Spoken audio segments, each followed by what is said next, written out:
et la procédure en commençant par la perforation du déshydrateur et la vidange du circuit par ce point. Si le compresseur est en état de fonctionnement, le technicien peut le faire fonctionner pour accélérer l'évacuation du fluide.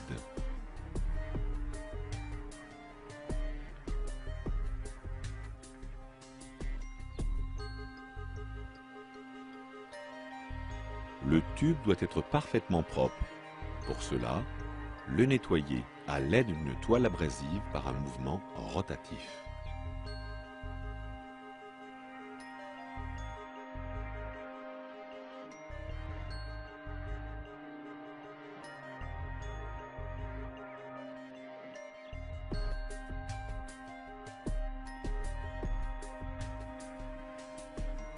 Veillez à ce que la coupe soit propre et sans bavure.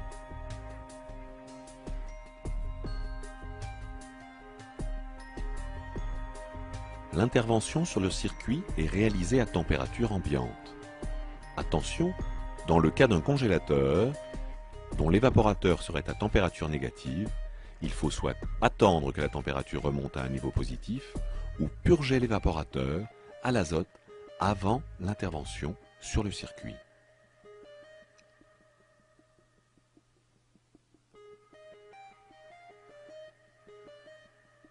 Il est important de respecter le temps de séchage de la colle Lock-Prep dans le cadre de l'apposition des raccords Lock-Ring. Pour le cuivre, laissez sécher pendant 4 minutes à une température ambiante de plus 18. Pour le fer, 8 minutes et pour l'aluminium, 18 minutes.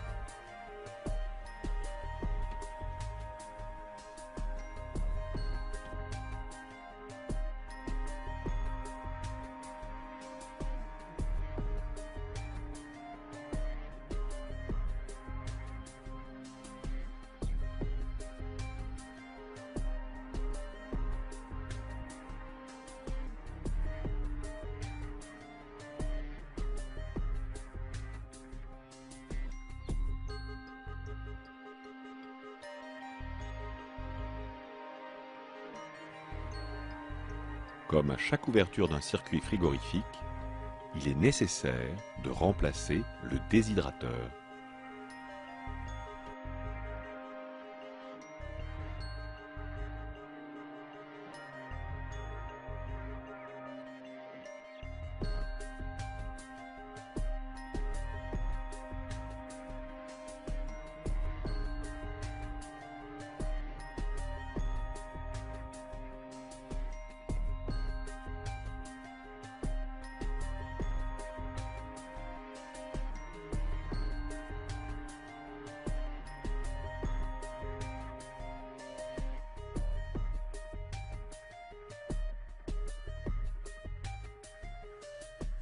Pour éviter d'obstruer l'extrémité du capillaire, il faut veiller à le faire dépasser du raccord.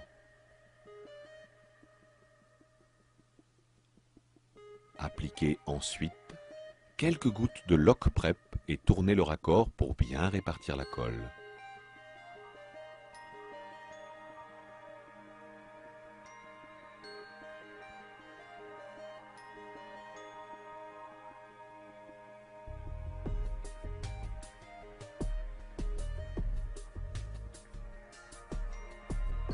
Le circuit est désormais assemblé.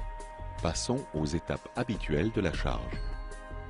Tout d'abord, la connexion du circuit à la station de charge.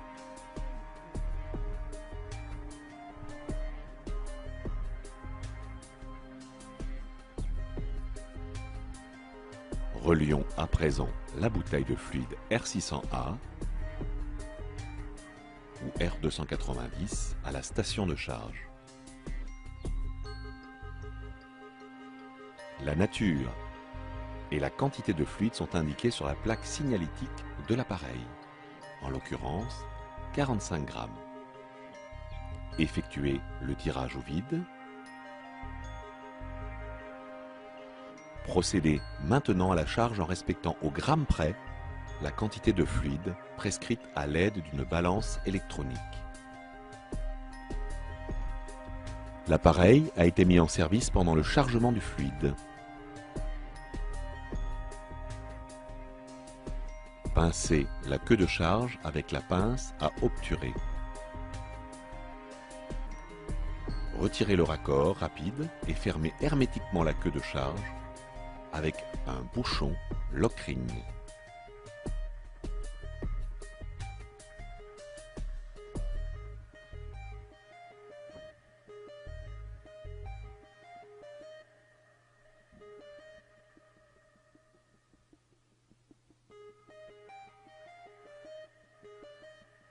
Le process d'intervention concerne les circuits frigorifiques simples, composés d'un compresseur, condenseur, déshydrateur, capillaire et évaporateur, à l'exclusion des circuits à électrovanne.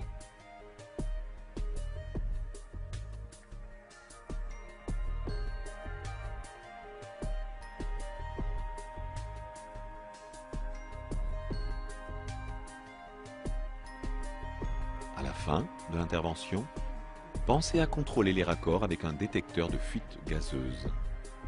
Bien sûr, veillez à intervenir dans un local ventilé et respectez les consignes de sécurité habituelles adaptées à une intervention sur un circuit frigorifique.